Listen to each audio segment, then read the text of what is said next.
Lixue distinguished, as most of you would know, two dimensions of reality. What is above form, 形而上, and what is below form, 形而下.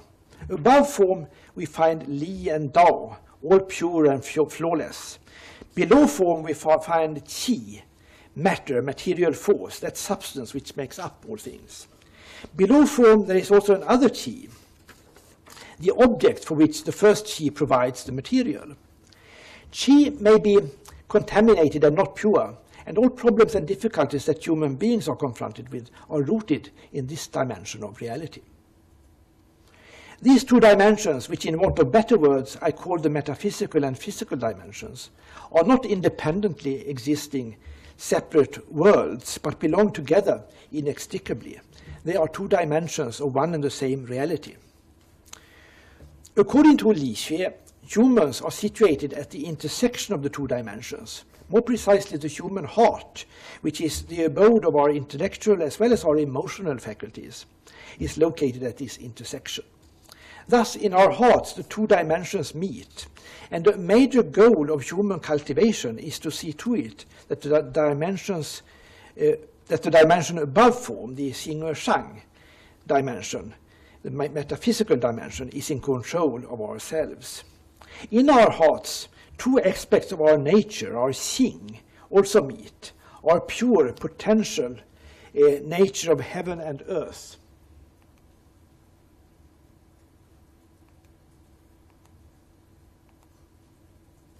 That is the 天地之性, and our manifest material nature, our 气质之性. When at rest, when we are still, the pure metaphysical dimension is in control. But when we perceive some external stimulus, the term used within Lixue is gan. Then we are set in motion, dung, and then things may go wrong. There is nothing wrong with feelings in themselves, but they easily become distorted in the impure physical world, and in particular, they may become contaminated by our desires, or y, which must therefore be strictly controlled. Desires, which mainly refer to the desires to eat and drink and to have sex, 饮食男女, were opposed to Li. As we know, Lixue has become associated with the slogan, preserve heavenly Li and annihilate human desires.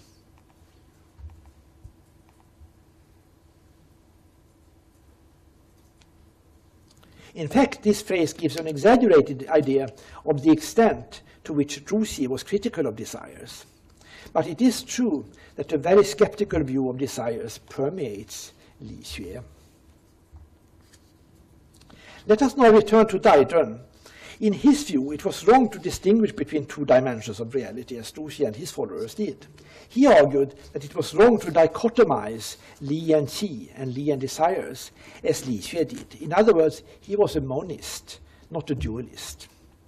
Why did he think it was wrong to dichotomize Li and Qi and Li and desires? This is an interesting question, to which there is not one obvious answer. He believed that Lixue deviated on this point from the teachings of the early masters. And in the 18th century, of course, this in itself was still considered enough to prove that Lixue was erroneous. However, as we have seen, he also argued that Lixue served as a tool of oppression. Now, I tend to believe that this latter fact was a major reason why he rejected Lixue in general, and these dichotomizations in particular. He thought he could see how these were used as tools to suppress people. Legitimate grievances were discarded, he felt, with reference to these dichotomies.